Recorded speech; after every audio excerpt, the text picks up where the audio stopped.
다시 박수 한번 치고 예배 시작하도록 하겠습니다.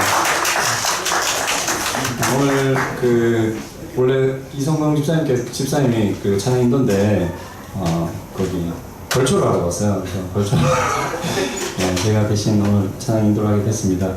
오늘 잠시 이 반주하고 묵상하는 가운데 우리 하나님 앞에 집중하는 시간 갖게 해달라고 기도하며 나아갔으면 좋겠습니다. 잠시 기도하겠습니다.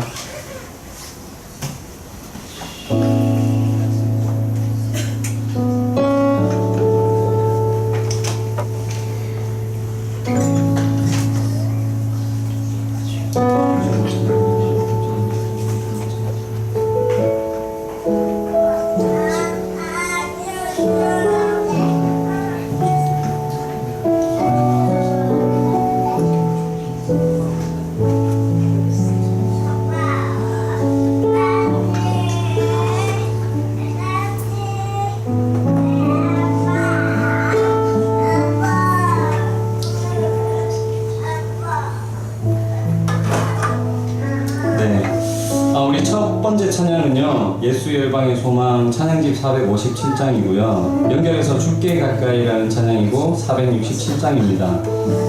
예수 열방의 소망, 이 찬양 우리 부르실 때 요즘에 세계적으로 봤을 때 여러 가지 일들이 참 많이 일어나는 것 같습니다. 불칸의 핵개발도 있고 여러 나라에서 또 지진 가운데 힘들어하시는 분들도 계시는 것 같습니다. 그런 여러 가지 상황들을 보면서 역시 우리가 믿고 의지할 분 예수님밖에 없다라는 생각을 하게 되었습니다. 우리 찬양 같이 하시면서 온전히 하나님께만 의지하는 시간이 되길 소망합니다. 찬양하겠습니다.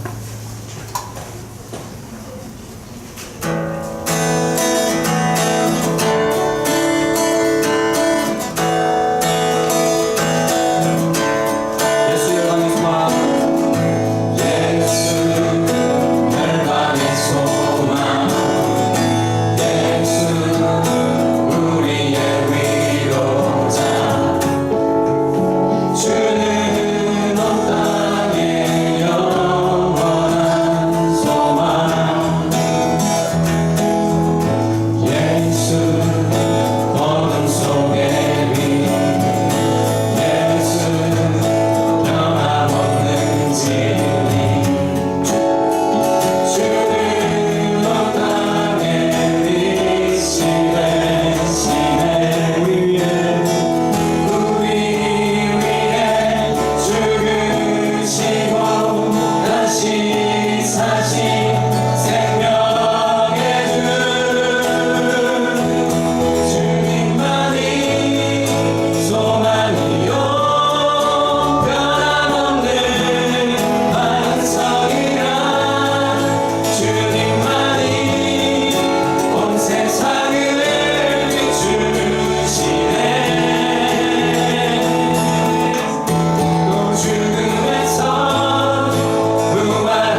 다시 사신 생명의 주를 위해 죽으시고 다시 사신 생명의 주를 위해 죽으시고 다시 사신 생명의 주를 위해 죽으시고 다시 사신 생명의 주시고 우리 위해 죽으시고 다시 사신 생명의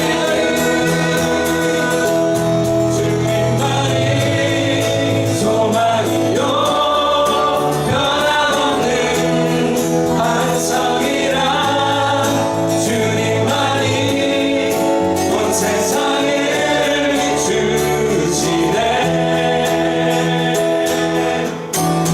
주님에서 부활하신 우리 구주 평강의 왕 주를 믿는 모든 자의 소망 되신 주를 믿네.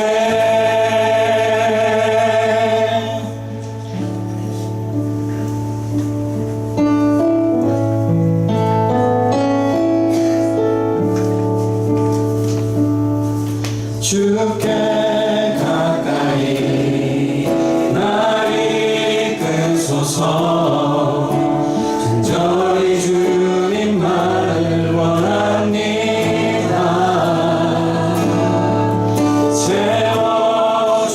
채워주소서 주의 사랑을 진정한 찬양 드릴 수 있도록 주께 가까이 날 이끄소서 간절히 주님만을 원합니다. 채워주소서 주의 사랑을 진정한 찬양 드릴 수 있도록 많은 나의 영혼 주를 부르니 나의 맘 만져 주소서 주님만을 원합니다. 더 원합니다. 나의 맘 만져 주소서 주께 가까이 날 이끄소서 저희 주님만을 원합니다. 채워주소서 주의 사랑을 진정한 찬양 드릴 수 있도록 목마른 나의 영혼 주를 부르니 나의 맘 만져 주소서 주님만을 원합니다. 더 원합니다. 나의 맘 만져 주소서. 이 시간 우리 다 같이 기도했으면 좋겠습니다. 여러분 세상 가운데 많은 일들이 지금 일어나고 있는데요. 이럴 때일수록 우리가 주님 앞에 더 가까이 오고 주님께서 원하시는 것이 무엇인지 또 내 삶 가운데 역사하신 주님을 항상 우리가 기억하며 살아갈 필요가 있을 것 같습니다. 이 시간 주님 저를 더 가까이 이끌어주세요라고 기도했으면 좋겠습니다. 기도하겠습니다. 아버지여, 아버지 이 시간 주님 우리 성도들이 하나님의 말씀 앞에 나와 주님 우리의 찬양, 우리의 기도를 받으시고 오직 주님을 아버지 주님이 이제 성도로 우리가 되어가는 아버지 시간 되기를 주님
우리 마지막으로 한 곡만 더 찬양하기 원하는데요. 우리 처음 우리 교회 예배를 이렇게 개척하고 나서 허영 집사님이 불후의 명곡이죠. 오직 예수뿐이네 이 찬양하면서 우리 정말 하나님밖에 없다 이런 마음을 다시 한번 새기는 시간이 되었으면 좋겠습니다. 다 같이 찬양하겠습니다.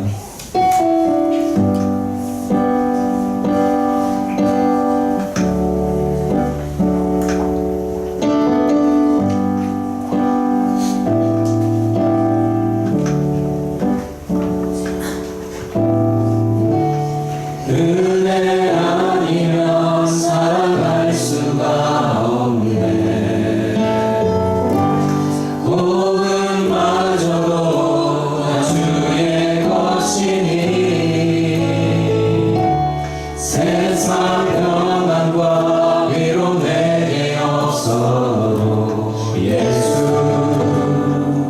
오직 예수뿐이네. 은혜 아니면 살아갈 수가 없네. 은혜 아니면 살아갈 수가 없네. 복음마저도 다 주의 것이니 세상 평안과 위로 내게 없어도 예수 오직 예수뿐이네.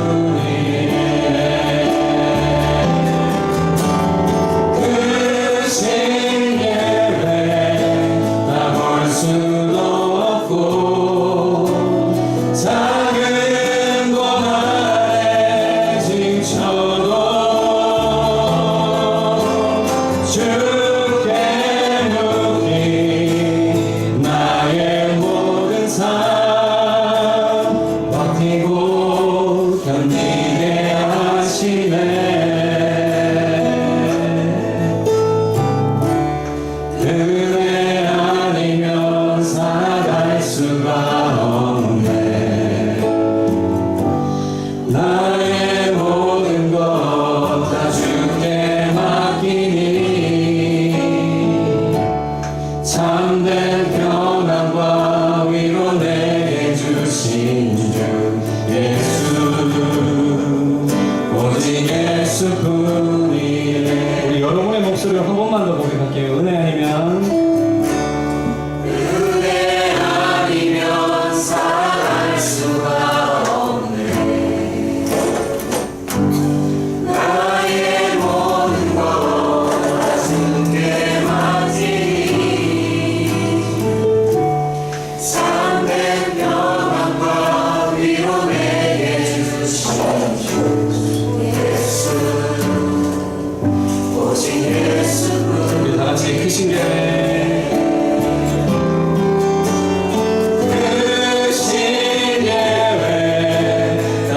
수 없고 작은 고난에 지쳐도 주께 묻기 나의 모든 삶 버티고 견디게 하시네.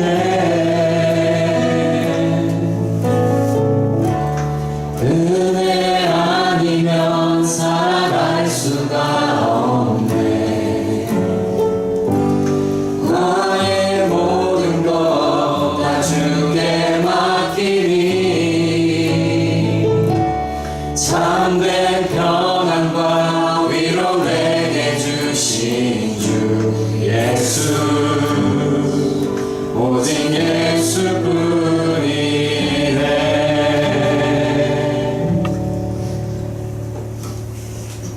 여호와는 내게 복을 주시고 너를 지키시기를 원하며 여호와는 그의 얼굴을 네게 비추사 은혜 베푸시기를 원하며 여호와는 그 얼굴을 내게로 향하여 드사 평강 주시기를 원하노라. 아멘. 우리 다 같이 일어나셔서 왕이신 나의 하나님 고백하며 찬양하도록 하겠습니다.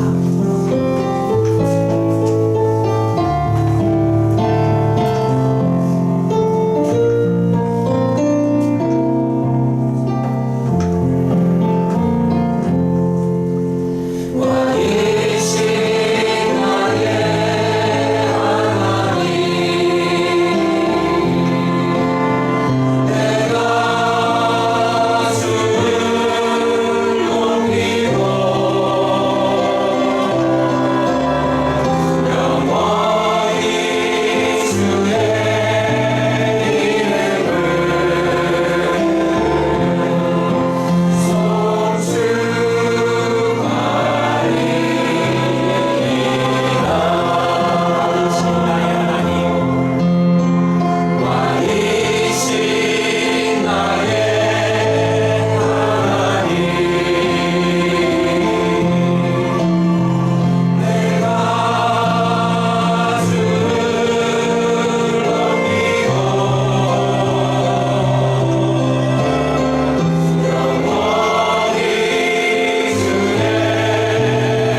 기도하겠습니다. 전능하사 천지를 만드신 하나님 아버지를 내가 믿사오며 그 외아들 우리 주 예수 그리스도를 믿사오니 이는 성령으로 잉태하사 동정녀 마리아에게 나시고 본디오 빌라도에게 고난을 받으사 십자가에 못 박혀 죽으시고 장사한 지 사흘 만에 죽은 자 가운데서 다시 살아나시며 하늘에 오르사 전능하신 하나님 우편에 앉아 계시다가 저리로서 산자와 죽은 자를 심판하러 오시리라. 성령을 믿사오며 거룩한 공예와 성도가 서로 교통하는 것과 죄를 사하여 주시는 것과 몸이 다시 사는 것과 영원히 사는 것을 믿사옵나이다. 아멘. 예, 우리 자리에 앉으셔서 찬송가 410장 내 맘에 한 노래 있어.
이 시간에는 우리를 대표해서 한혜진 집사님께서 기도 인도하시겠습니다.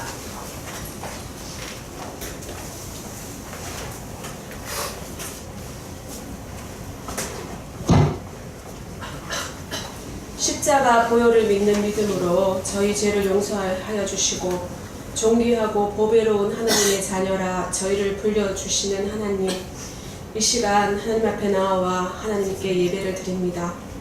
하나님 함께 하셔서 말씀이신 하나님을 깊이 만나는 시간 되도록 인도하여 주시길 원합니다.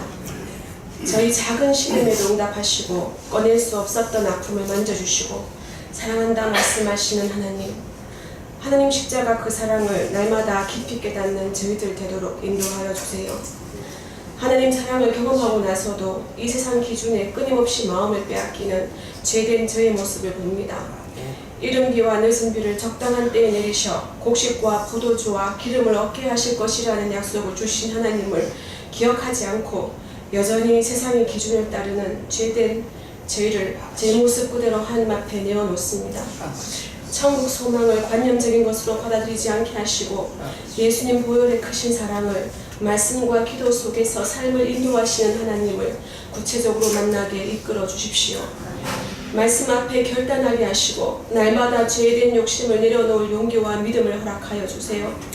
아직 마음에 제 생각이 많고 말과 행동이 거칠고 자고한 모습이지만 예수님 닮는 성화의 길을 묵묵히 갈 수 있는 믿음 허락하실 때 말씀이 역사하여 저희를 변화시킬 줄 믿습니다. 그래서 헤아림 예배 공동체 앞에 말씀을 들고 인도하시는 이경실 목사님, 김소화 전도사님, 조용원 사모님이 저희에게 너무나 소중합니다. 하나님 말씀을 바르게 해석하여 전할 수 있도록 하나님 강력하게 그 심령을 붙들어 주세요.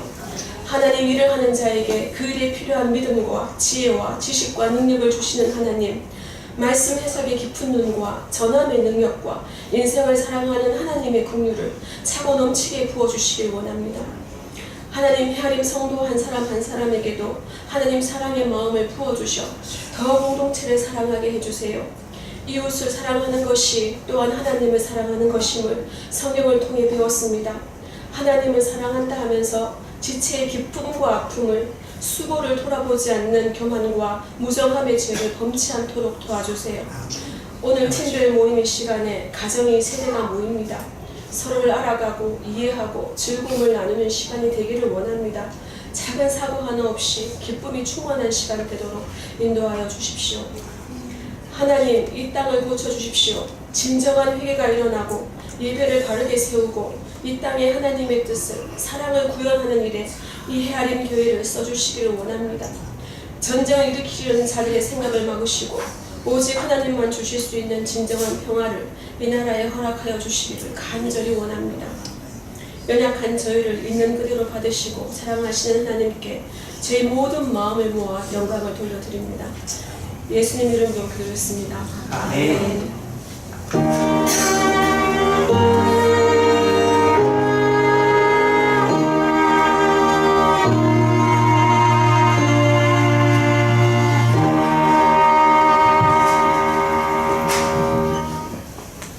오늘 함께 나눌 하나님의 말씀은 신약성경 마가복음 8장의 말씀입니다.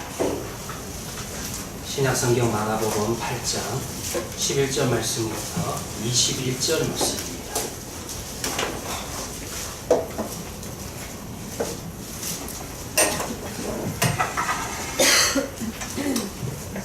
제가 봉독해 드리도록 하겠습니다. 바리새인들이 나와서 예수를 힐난하며 그를 시험하여 하늘로부터 오는 표적을 보았거늘 예수께서 마음속으로 깊이 탄식하시며 이르시되 어찌하여 이 세대가 표적을 보았느냐. 내가 진실로 너희에게 이르노니 이 세대에 표적을 주지 아니하리라 하시고 그들을 떠나 다시 배에 올라 건너편으로 가시니라. 제자들이 떡 가져오기를 잊었으며 배에 떡 한 개밖에 그들에게 없더라. 예수께서 경고하여 이르시되 상가 바리새인의 누룩과 헤롯의 누룩을 주의하라 하시니 제자들이 서로 수군거리기를 이는 우리에게 떡이 없음이로다 하거늘 예수께서 하시고 이르시되 너희가 어찌 떡이 없음으로 수군거리느냐. 아직도 알지 못하며 깨닫지 못하느냐. 너희 마음이 둔하냐. 너희가 눈이 있어도 보지 못하며 귀가 있어도 듣지 못하느냐. 또 기억하지 못하느냐. 내가 떡 5개를 5,000명에게 떼어줄 때에 조각 몇 바구니를 거두었느냐 이르되 12이니이다. 또 7개를 4,000명에게 떼어줄 때에 조각 몇 광주리를 거두었느냐 이르되 7이니이다. 이르시되 아직도 깨닫지 못하느냐 하시니라. 아멘. 네, 오늘 이 시간에는 가족이 찬양하도록 하겠습니다. 우리 김승혜님, 서근주님, 그리고 아드님 되시는 김도영님, 김태훈님, 아들, 아님 함께 찬양하도록 하겠습니다.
처음 가족 찬양을 부탁드렸을 때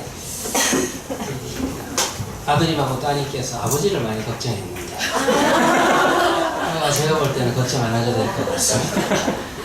참으로 부럽습니다. 온 가족이 이렇게 찬양할 수 있다는 것이 부럽고, 그리고 이렇게 찬양의 실력이 있다는 것도 참으로 부럽습니다. 기도하도록 하겠습니다. 하나님 아버지, 참 감사합니다. 오늘 김성희 집사님 가정이 하나님 앞에 찬양을 돌립니다.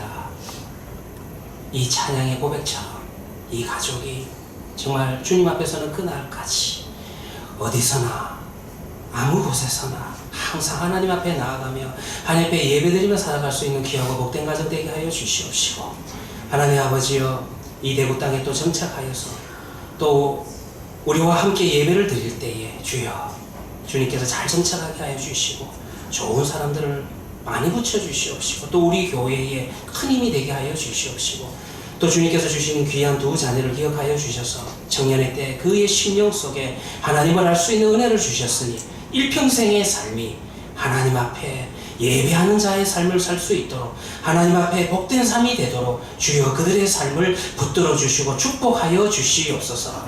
우리의 구원자 예수님의 이름으로 기도합니다. 아멘. 고은 시인이 쓴 시 가운데서 그 꽃이라고 하는 시가 있습니다. 이 시 자체는 굉장히 짧습니다. 한 문장밖에 되지 않습니다. 어떤 내용이냐 하면은요, 내려갈 때 보았네, 올라갈 때 못 본 그 꽃. 이거 한 줄입니다. 그럼에도 불구하고 이 시는 저로 하여금 참 많은 것을 생각나게 하는 그와 같은 시였던 것 같습니다. 올라갈 때는 정상에 가야 된다라는 그 생각 때문에 정상만 바라보다 보니까 주변 환경이 눈에 잘 들어오지를 않습니다. 그러다가 이제 정상에 올라가서 내려갈 때에 오히려 올라갈 때 보지 못했던 그 산에 핀 이름 없는 들꽃들이, 그 꽃들이 보이기 시작을 한다는 것입니다. 오늘 8장의 내용 역시 동일합니다. 오늘 본문 속에 나오는 등장인물들이요, 다 꽃을 보고 있지 못합니다. 산을 올라가는데 그 산에 활짝 피어있는 꽃을 보고 있지 못한다는 것입니다. 오늘 여러분들과 함께 여러분과 함께 읽었던 11절 이하의 본문은 마가복음 8장 처음 이야기 다음을 다루고 있습니다. 처음 이야기는 우리가 잘 압니다. 물고기 두어 마리와 떡 7개를 가지고 남자만 4,000명을 먹인 사건이 기록되어 있습니다. 예수님께서는 말씀을 듣기 위해서 멀리까지 따라온 사람들에게도 그 먹이셨고, 그리고 난 다음에 남을 만큼 푸짐하게 광주리에 담고, 그리고 하나님의 나라의 복음을 전하셨다는 것입니다.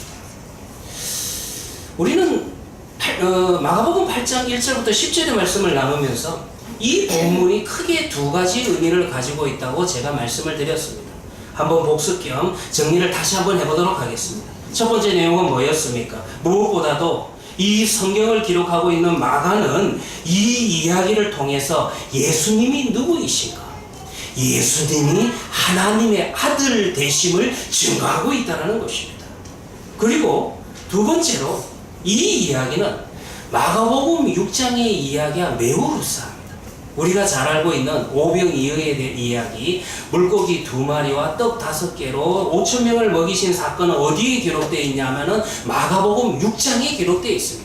그런데 마가복음 6장의 오병이어 이야기와 마가복음 8장의 7병이어 이야기를 두 개를 비교해 보면 차이점이 있는데, 6장은 유대인들을 대상으로 하는 예수님께서 행하신 이적이고, 8장은 비유대인들, 이방인들을 위해서 예수님께서 행하신 이적이었다는 것입니다. 무엇을 우리에게 가르쳐 줍니까? 하나님의 은혜는, 하나님의 은총은 모든 사람들에게 동등하게 임한다는 것입니다. 유대인들만이 하나님의 은혜를 받는 것이 아닙니다. 유대인들만이 하나님의 임재와 영광 속에 들어갈 수 있는 것은 아니라는 것입니다. 모든 열방들이 하나님의 임재에 나갈 수 있으며 하나님의 영광 앞에 나갈 수 있는 자격이 있다는 것입니다. 그 이야기가 마가복음 8장 1절부터 10절의 이야기입니다. 자, 그리고 난 다음에 이제 예수님께서는 제자들을 데리시고 배에 타시고 달마누다라고 하는 곳을 가십니다. 달마누다가 어디일까? 저도 모릅니다. 근데 뭐 여러분들 우리가 성경을 읽으면서 대한민국 지도도 잘 모르는데 뭐 어떨 때는 저도 기회가 있을 때는 좀 지역에 대해서 말씀은 드리기는 드리지만은 학자들마다 이 달마누다가 어디인지 이렇게 이야기하는 분도 있고 저렇게 이야기하는 분도 있고 그렇게 중요한 이야기는 아닌 것 같습니다. 그냥 넘어가고요. 아무튼 이 달마누다라고 하는 지역에 도착하자마자 예수님과 그의 제자들이 도착하자마자 또 해프닝이 벌어지기 시작을 합니다. 11절 볼 것 같으면 성경은 이렇게 기록되어 있죠. 바리새인들이 나와서 예수께 힐난하여 그를 시험하며 힐난한다. 힐난한다라고 하는 이 단어의 뜻은요, 양쪽 사이의 의견의 차이가 매우 큰데 어떤 해결책도 제시하지 않고 생각하지 않고 그냥 질문을 던지는 그런 행동을 말하는 것입니다. 이런 행동은요, 싸움하자, 너와 내가 한번 붙어보자, 이런 이야기 아닙니까? 좀 더 쉽게 이야기해 볼까요? 아내가요, 이제 출산을 했습니다. 그리고 출산을 하고 난 다음에 아직도 붓기가 빠지지 않습니다. 근데 그 붓기가 당장은 안 빠져도 한 6개월이나 1년이 지나도 안 빠지면 조금 곤란해지기 시작을 하죠. 그런데 남편이 주책 없이 이런 이야기를 합니다. 아내를 향해서 당신 좀 다이어트 하지.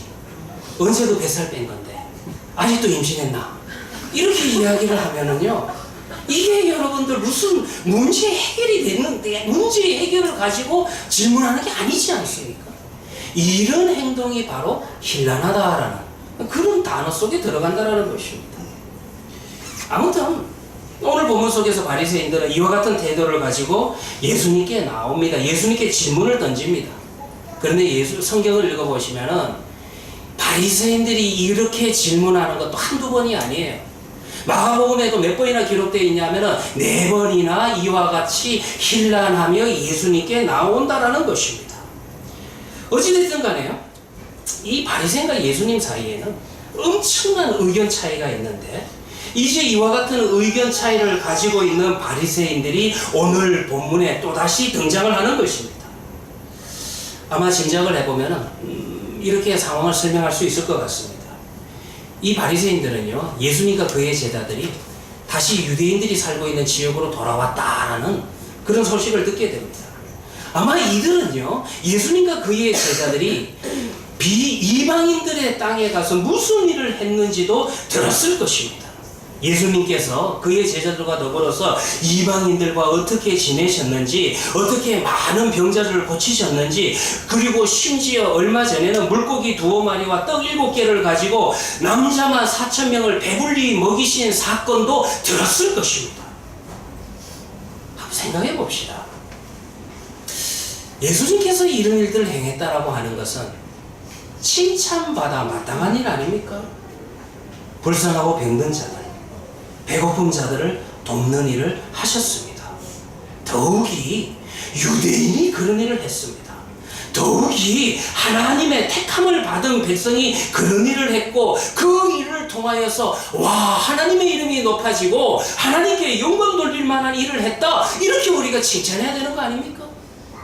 하지만요, 이런 건 우리의 생각입니다. 문제는 신학적으로 문제가 있어요.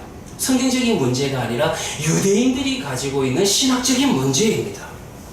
문제는 뭐냐면 예수님의 도움을 받은 사람들이 이방인이라는 거예요.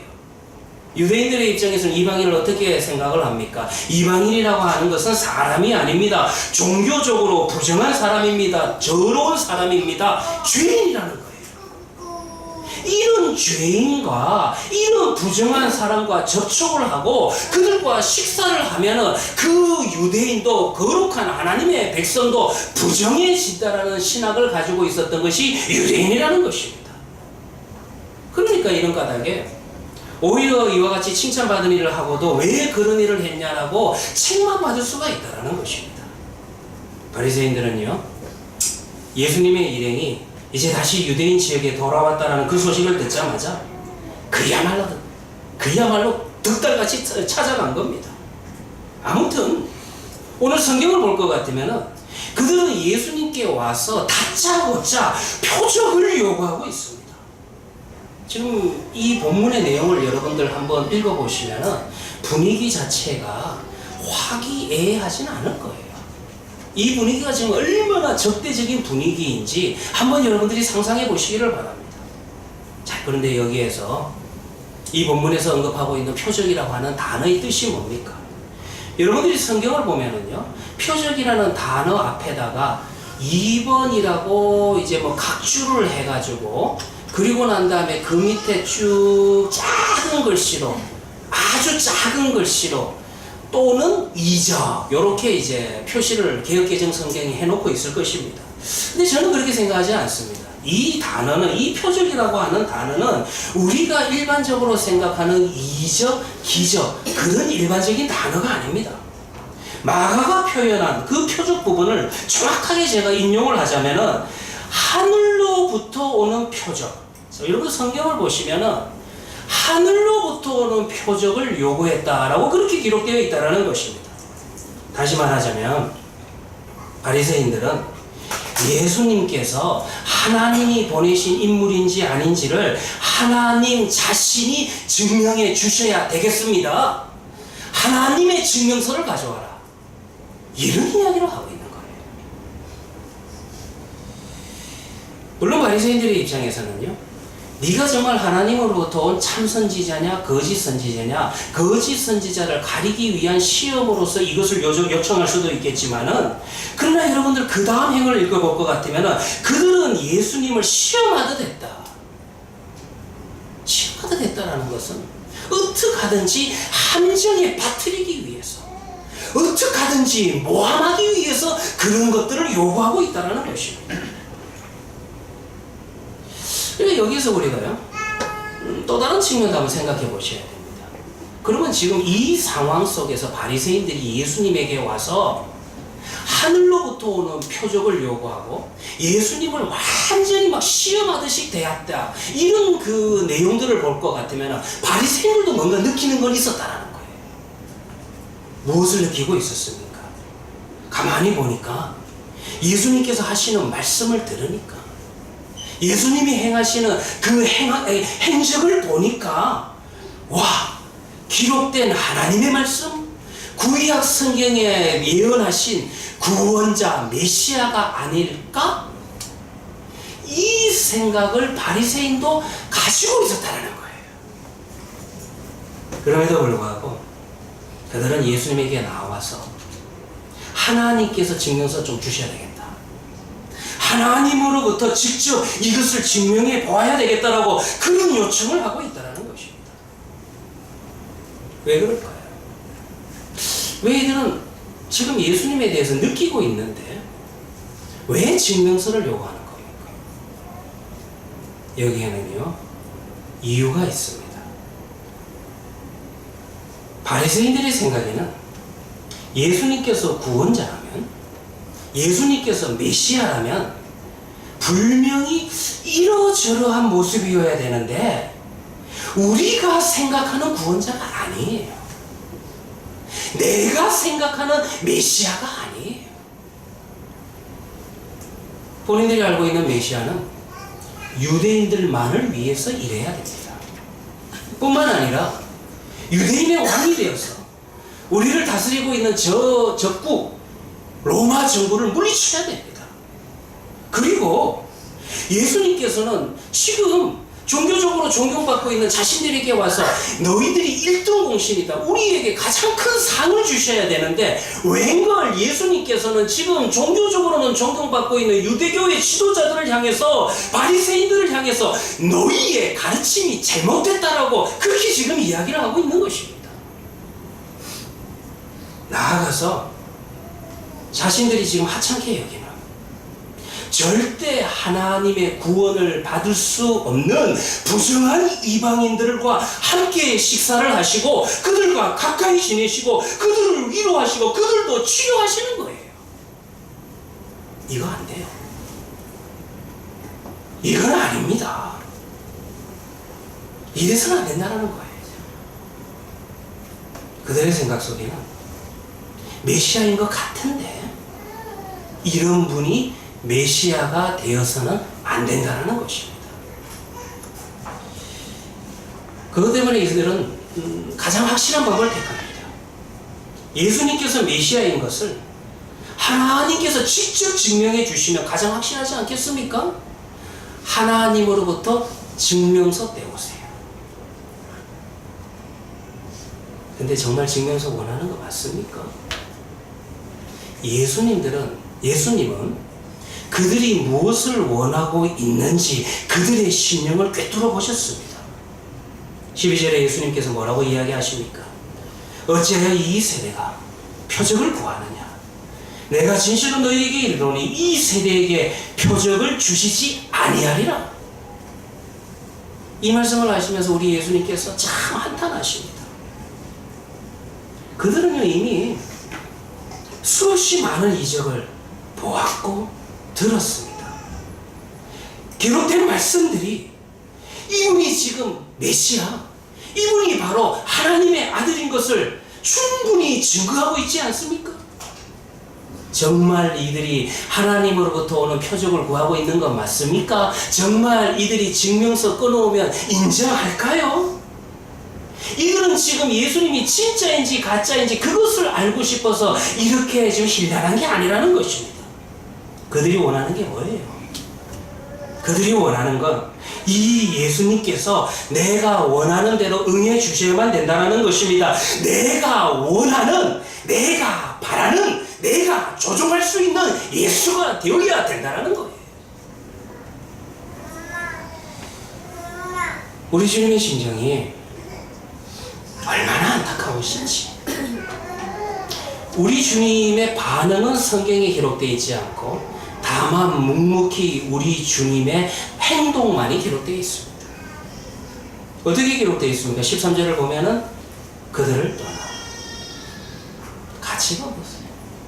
더 이상 은혜의 가치가 없는 거예요. 그들을 떠나 다시 배에 올라 건너편으로 가십니다. 근데 여기에서요 또 두 번째 사람들이 나타납니다. 이제 바로 이어지는 이야기는 배 위에서 또 한 사건이 벌어지는데 그 사건이 어떤 사건이냐면은 이번에도 또 떡 이야기입니다.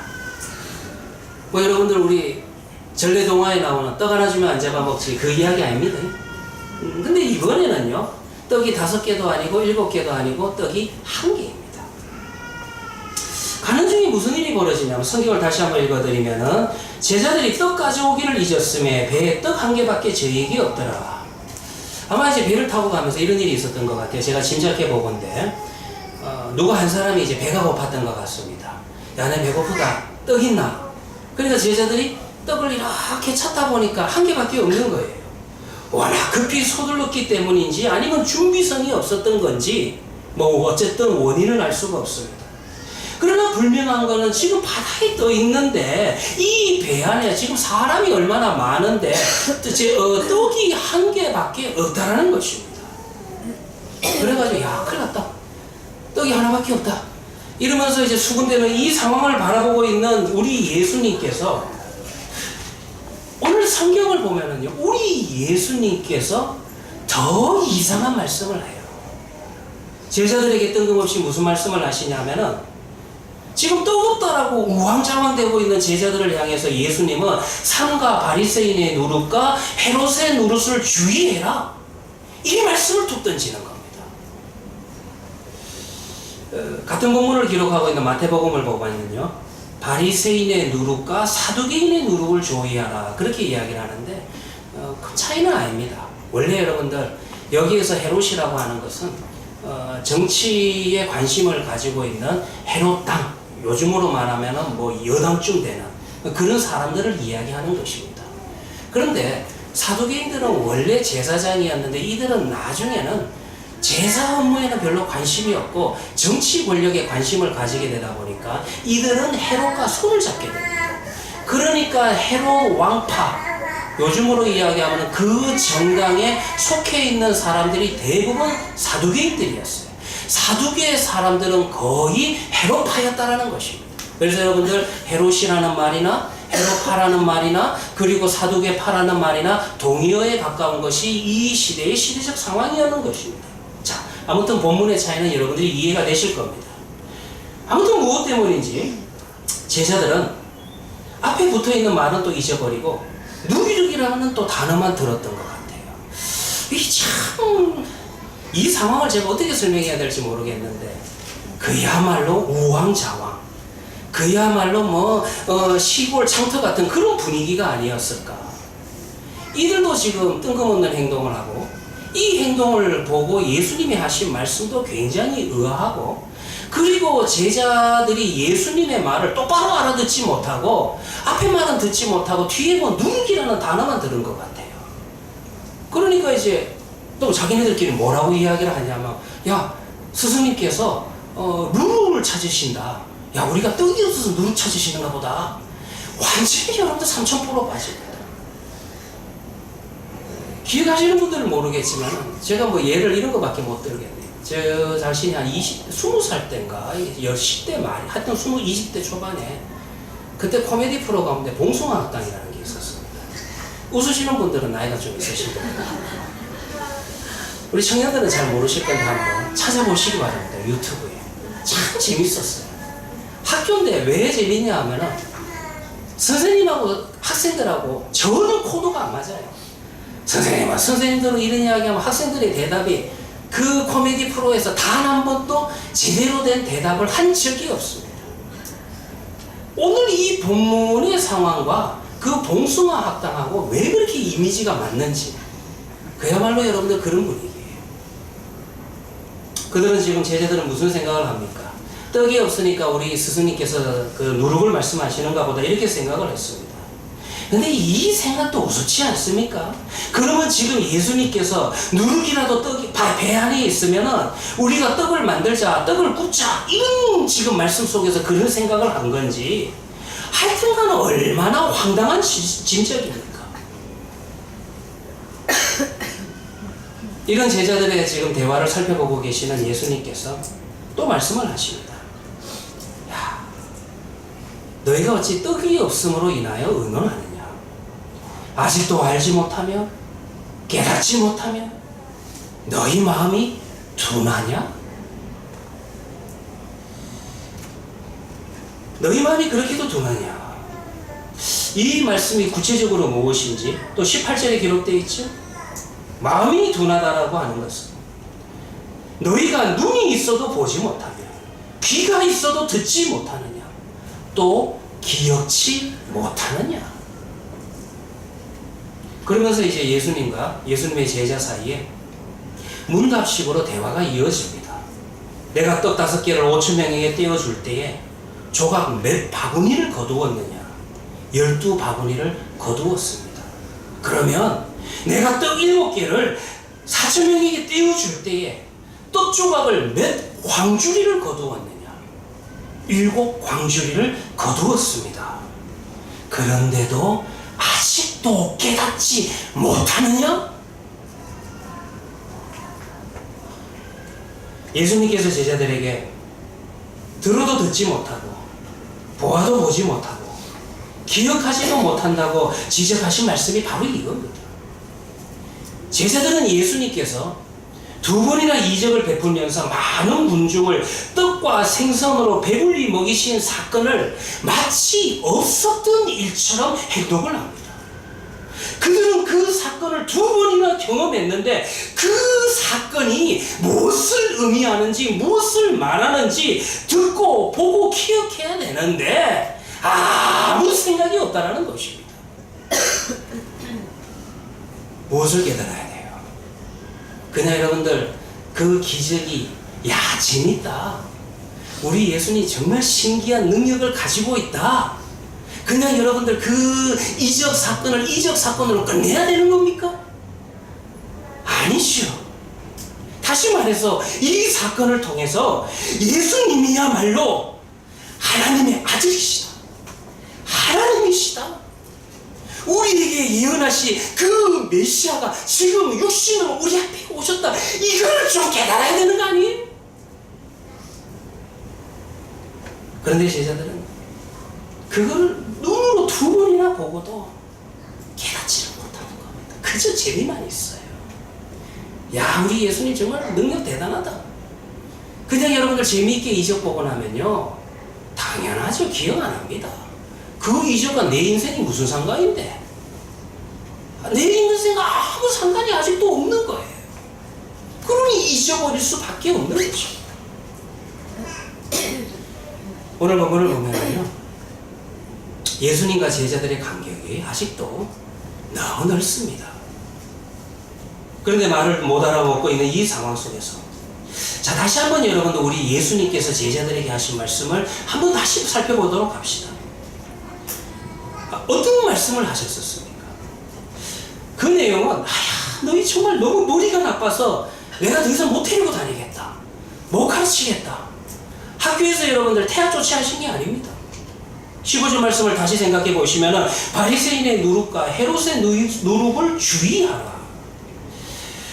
자, 이제 지금 이 상황 속에서 예수님께서 왜 이런 말씀을 하시는 겁니까? 이게 무슨 의미를 담고 있습니까? 누룩이라고 하는 것은 원래 빵을 부풀리는 데 사용되는 효소로서 유대인들의 최대 절기인 6월절부터 이어지는 무교절까지 그 기간에는 자기 집에서 누룩이 있어서는 안 됩니다. 왜 그러냐 하면 누룩이라고 하는 것은 본질을 부풀리고 진리를 변형시키는 죄의 성질을 가르치는 실물 교육으로서 이 기간 동안에는 누룩을 멀리해야만 된다는 것입니다. 그러면 이 본문에서 지금 예수님께서 말씀하시는 누룩이 무엇인지 한번 생각해 봅시다. 이거를 이해하기 위해서 또다시 11절로 돌아가 봐야 됩니다. 처음 이야기였죠. 다시 처음부터 짚어보면 바리새인들이 예수님에게 와서 당신이 메시아인 것을 하나님께서 직접 증명해 주셔야 되겠습니다 라고 그렇게 요청을 합니다. 이 말은 무슨 말이냐면 그들은 지금 표식을 봐야지만 내가 믿겠다라고 그렇게 요청을 했다라는 것입니다. 자, 이 사건을 보시면은 우리는 바리새인의 누룩이 무엇인지 진짜 알 수 있습니다. 정말 믿음을 가지고 있다면, 믿음의 눈을 가지고 있는 사람이면 죽은 사람을 살리고 병든 자를 고치시고 생생한 하나님의 나라에 대한 복음을 전하시는, 하늘로부터 생명의 떡을 내리는 이 모습을 보이고 있는 예수님을, 구약에 그렇게도 수없이 자주 예언하셨던 메시아 하나님의 아들로 믿을 수밖에 없다는 것입니다. 그러나 바리새인들과 서기관들, 소위 성경을 읽고 가르친다는 저들은 이 사실들을 보고도 하나님께서 직접 증명해 주셔야만 되겠다라고 고집을 피우고 있다는 것입니다. 이들이 지금 보여주고 있는 행동이 무엇입니까? 이들은 지금요, 하나님에 대해서 잘 압니다. 이들은요, 그래도 여러분들 하나님의 나라에 대해서 소망은 가지고 있어요. 기대심은 가지고 있습니다. 그러나 그런 바램과 신앙의 수준을 가지고 있는 이 사람들이 바로 눈앞에서 하나님의 아들 구원자가 오셨는데 예수님을 하나님의 아들로 알아보지 못합니다. 왜 그렇습니까? 자기가 말하는 메시아의 모습, 자기가 기대하는 하나님의 아들의 모습과 다르기 때문입니다. 참 안타까운 건 이런 하나님에 대한 지식, 이게 왜 필요합니까? 이런 하나님의 나라에 대한 기대감? 지금 이 본문 속에서 이들에게 왜 필요합니까? 차라리 저는 이런 생각이 좀 듭니다. 차라리 이들이 아예 하나님의 나라에서 전혀 몰랐다면, 말씀을 한 번도 들어본 적이 없다면, 예수님을 만났을 때 예수님이 행하신 행적과 그분의 말씀을 들었을 때 어떻게 반응하겠어요? 그래도 최소한 와, 정말 저분은 하나님이 보내신 것 같다, 창조주와 특별한 관계 속에 있는 것 같다, 이런 생각이라도 하지 않았겠습니까? 이런 관점에서 볼 때요, 두 번째로 이야기한 헤롯 역시 동일합니다. 헤롯의 누룩은 뭡니까? 헤롯 왕가를 세운 헤롯 대왕은요, 유대 지역을 다스리는 진짜 왕은 아니고 로마 정부로부터 인정받은 본분 왕이었습니다. 이 사람에게는 좀 문제가 있었는데 그 자기 자신의 정체성, 출신에 대해서 고민이 있었습니다. 지금 유대 지역을 다스리는데 본인은 유대인이 아니라 에돔 출신 이방인이에요. 여러분 구약 성경에 보면 에돔하고 이스라엘하고 사이 안 좋습니다. 그러니까 이 자기 출신 때문에 한계를 느끼고 그걸로 인해서 누군가 나를 죽이고 내 왕권을 뺏으려 할 것이다 라는 그 의심증이 대단한 사람이었어요. 그 기록에 의하면은 이 사람은 자기 그 아내 왕비도 죽이고 그리고 자기 아들도 왕자도 2명 죽였다는 이야기도 있고 3명 죽였다는 이야기도 있는데 자기의 친아들도 처형한 그런 사람이 헤롯 대왕입니다. 그런데 이런 사람에게 어느 날 동방에서 사람들이 찾아왔습니다. 이 지역에 왕이 탄생하셨다. 이 소식을 전하기 위해서 동방에서 사람들이 와가지고 헤롯 대왕에게 그 이야기를 합니다. 여기서 참 흥미로운 게 뭐냐 하면은 헤롯이요 이 이야기를 듣자마자 그러면 이 내용은 성경에 예언되어 있을 거야. 성경에 기록되어 있을 거야. 그걸 압니다. 그리고 난 다음에 성경에 대해서 해박한 지식을 갖고 있는 유대교의 지도자들을 부릅니다. 야, 지금 내가 이런 이야기를 들었는데 성경 어디에 그런 예언이 있는지 지가 좀 읽어보지. 성경 어디에 그런 예언이 있는지 너희들이 한번 찾아봐라. 그렇게 또 성경을 잘 아는 유대교의 지도자들을 불러요. 그러니까 여러분들 그 유대교의 지도자들이 그거는요 구약 성경에 예언되어 있는데 베들레헴의 메시아가 탄생합니다. 왕이 탄생합니다. 그러면 어떻게 해야 됩니까? 여러분들이 만약 헤롯이라면 어떻게 해야 됩니까?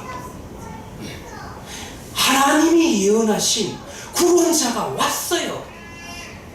말씀대로 왔어요. 그럼 어떻게 해야 돼요? 그 말씀 붙들고 나아가서 그분 앞에 엎드려 경배하며 찬양해야 되는 거 아니에요? 근데 우리는 복음서의 시작 부분을 통해서 이 헤롯이 무슨 일을 했는지 잘 압니다. 2살 이하 아이는 다 죽입니다. 이게 하나님의 말씀을 받았던 증거를 받았던 정말 여러분들 표적을 받았던 헤롯의 행위였다라는 것입니다. 이것이 헤롯의 누룩입니다. 정리해 봅시다. 그러면 바리새인의 누룩과 헤롯의 누룩의 공통점이 뭡니까? 누룩이라고 하는 것은 결국 예수님을 믿지 않는 겁니다. 누룩이라고 하는 것은 결국 불신앙이 누룩이라는 것입니다. 예수님이 하나님의 아들 되심의 증거를 보면서도 눈을 감는 것이 누룩입니다. 예수님이 메시아인 것을 기록된 말씀을 읽고 설교를 들어도 거부하는 것이 누룩입니다. 사랑하는 해안교회 성도들이여, 오늘 본문에서 우리는 두 부류의 사람을 지금 보고 있습니다. 그래도 한 부류는 나중이라도 깨닫고 돌아오니까 희망이라도 있는데, 앞에 부류는 정말 절망을 향해서 계속 나아가죠. 눈앞에 명백하게 보이는 표적을 보고도 더한 표적을 요구하는 바리새인을 보고 있고, 두 번이나 거듭되는 놀라운 이적을 경험하면서도 역시 하나님의 아들이신 예수 그리스도를 알아보지 못하고 있는 제자들을 보고 있습니다. 바리새인들은 자신이 알고 있는 종교 지식과 종교적인 전통 때문에 그를 인정할 수 없었습니다. 이들은 자신을 중심한 종교적 전통을 훨씬 더 중요하게 여깁니다. 이들에게 있어서 하나님의 말씀 성경 역시 자기를 중심으로 두고 있습니다. 그러니 이들은 육신으로 오신 지금 그들의 눈앞에 살아계신 하나님의 아들을 안 보는 거예요. 아니, 안 보는 겁니다. 예수님께서는 이 사실을 누룩이라고 표현을 하시면서 너희들은 좀 이걸 조심하라. 제자들에게 그거를 지금 가르치고 있는 것입니다. 그러나 아직까지는 제자들 역시 이 누룩이 떡을 만들 때 사용하는 누룩이라고 착각을 합니다. 제자들 또한 예수님께서 행하신 모든 일들이 하나님의 아들이신 예수 그리스도를 증거하는 표적이라는 사실을 깨닫지 못하고 있다는 것입니다. 이제 오늘 본문을 가지고 나에게 좀 물어봅시다. 혹시 여러분들이 오늘 본문을 읽으시면서 이런 생각 가지세요? 야, 제자들 진짜 한심하다. 진짜 어떻게 이렇게 기억력이 없을까? 예수님은 전부 다 제자들을 뽑을 때 돌로 머리를 만든 자들만 뽑았단 말인가? 혹시 여러분들이 그렇게 생각한다면 한번 생각해 보시기를 바랍니다. 예수님을 하나님의 아들로 믿지 못하게 하는 그 누룩이 나에게는 없습니까? 나는 하나님의 아들이신 예수 그리스도를 제대로 지금 보고 있는 겁니까? 우리는 어느 시점에 하나님이 살아계신다는 사실을 인정할 만한 일을 경험합니다. 우리 솔직하게 이야기할까요? 다 경험했어요. 그러나 문제는 이와 같은 경험이 오래가지 못한다는 것입니다. 한순간 나의 구원자가 되시는 예수님께서 나를 구원하셨다는 것을 믿겠노라고 다짐을 하지만 그 결심이 오래가지를 못한다는 것입니다. 뿐만 아니라 거역할 수 없는 하나님의 증거를 경험하면서도 우리는 여러 가지 이유로 그 기억을 내 심령 속에 지워버립니다. 그러므로 충분한 증거를 보고서도 그것 말고 이렇게 해주시기를 요구하는 바리새인들의 모습이나 보고도 믿지 않고 기억조차 하지 않는 제자들의 모습은 사실상 여러분들 오늘을 살아가는 나의 모습은 아닙니까? 우리는 얼마나 자주 내 인생에 들어오신 나의 목자가 되어주신 주님을 잊어버립니까? 얼마나 자주 나를 도와주셨던 하나님의 그 아름다운 이야기를 잊어버리고 살아갑니까? 심지어 우리는 이렇게 기도합니다. 하나님, 이거 말고 이렇게 해주셔야지 내가 믿겠습니다. 이런 어처구니 없는 요구를 하나님 앞에 늘어놓는다는 거예요. 그래도 우리 하나님이요, 이 요구를 나를 사랑하사 받아주신다는 겁니다. 오늘 보면 다음에는 무슨 이야기가 나와 있냐면 앞을 보지 못하는 시각장애인을 고치시는 예수님의 이야기가 또 기록되어 있습니다. 왜 이 이야기 다음에 앞을 보지 못하는 시각장애인에 대한 이야기가 기록되어 있을까? 저는 여기에도 의도와 목적이 있는 것입니다. 지금 제자들의 모습은, 아니, 어쩌면 나의 모습은 앞을 보지 못하는 시각장애인의 모습과 동일한 것입니다. 오병이어와 칠병이어 사건을 경험한 제자들은 배 안에서 여전히 함께 먹기에는 떡이 부족하다라고 생각을 하고 있습니다. 그들이 타고 있는 배에는 배부르게 먹고도 충분히 남을 만큼의 떡이 있습니다. 영원한 생명의 양식이 되시는 예수 그리스도가 그들 곁에 있습니다. 우리 옆에도 영원한 생명의 말씀이 되신 그분의 말씀이 우리 앞에 놓여 있습니다. 21절 말씀, 주님께서 나에게 하신 말씀입니다. 아직도 깨닫지 못하느냐. 아직도 깨닫지 못하느냐. 기도하도록 하겠습니다.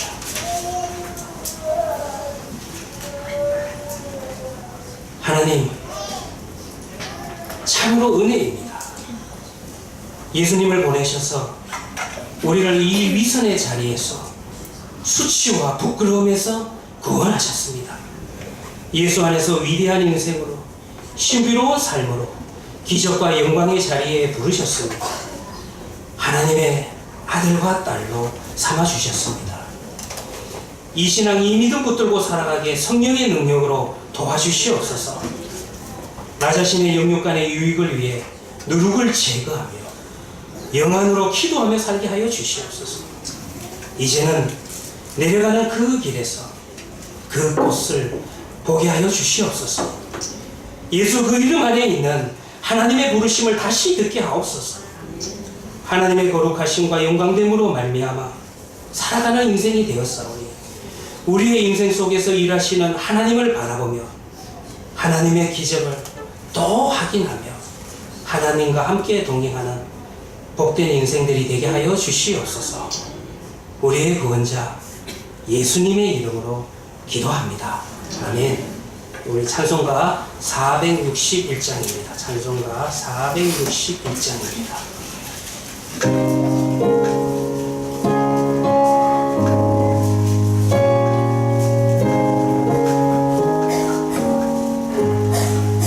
십자가를 질 수 있나 주가 물어보실 때 죽기까지 따르오리 성도된 나가여다 우리의 심령 주의 것이니 주님의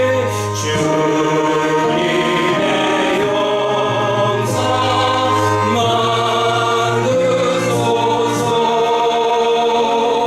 주의 것 따라 살아갈 동안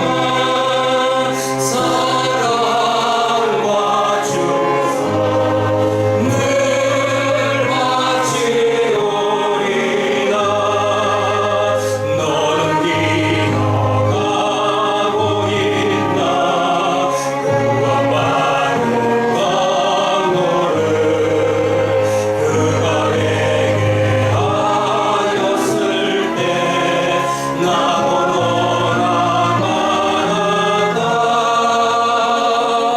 우리의 심령 주의 것이니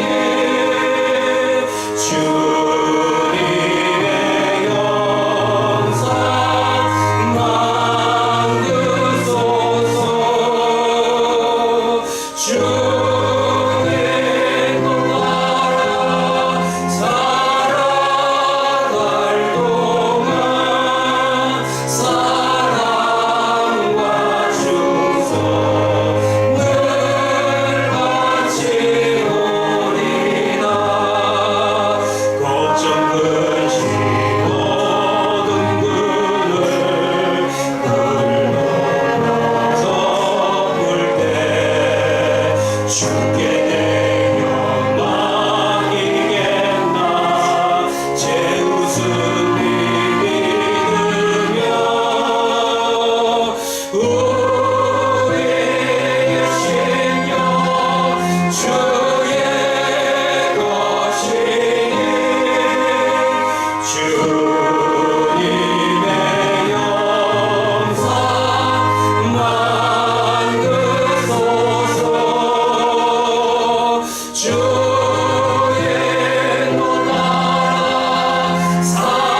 살아갈 동안 사랑과 충성 늘 바치오리다 이런 일 바랄 수 있나 주가 물어보실 때 용감한 자방울처럼 선 끝에 나가리라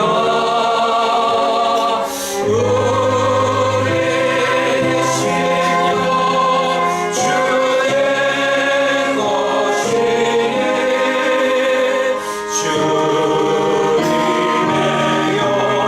영상 만드소서 주의 것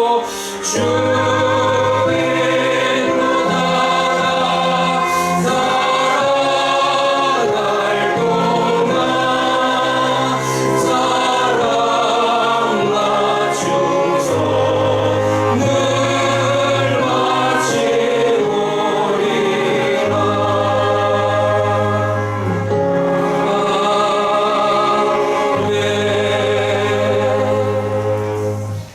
십자가를 질 수 있나 우리 주님께서 물어보실 때 주님의 길 따르겠습니다 고백하며 따르기를 소원하는 우리 해안의 교회 성도들이 이 자리에 모였습니다. 주님, 우리가 고백하며 또 한 번 하나님 앞에 나아갑니다. 우리의 심령은 주님의 것이요 우리를 주님의 형상으로 만드시고 우리가 이 땅에서 우리의 인생, 하나님께서 주신 인생을 살아갈 때에 주님의 인도하심을 따라 우리의 사랑과 우리의 헌신과 우리의 충성을 하나님 앞에 내어놓고 살아가기를 소원하는 우리 서해안의 교회 성도들이 되게 하여 주시옵소서. 하나님 아버지, 주님께서 주신 많은 것들 가운데서 이 세상의 물질을 갖고 하나님 앞에 나아갑니다. 주여, 이 물질을 통하여서 우리의 사랑과 헌신을 받으시고 이 물질이 쓰이는 곳곳마다 하나님의 이름만이 높여지게 하여 주시옵시고 하나님 홀로 영광 받으시고 하나님의 뜻대로 사용될 수 있도록 주여 도와주시옵소서. 하나님, 참으로 감사한 것밖에 없는 우리 성도들 되게 하여 주시옵소서. 이제는 우리 주 예수 그리스도의 은혜와 무한하신 하나님의 사랑과 성령의 감화 감동하심이 정말 바리새인의 노릇과 헤롯의 노릇을 조위하며 살아가기를 소원하며 경고의 말씀으로 받기를 소원하는 우리 하나님교회 성도들의 머리 위와 그들의 가정과 그들의 모든 일터 위에 지금부터 영원까지 함께 있을지어다. 아멘.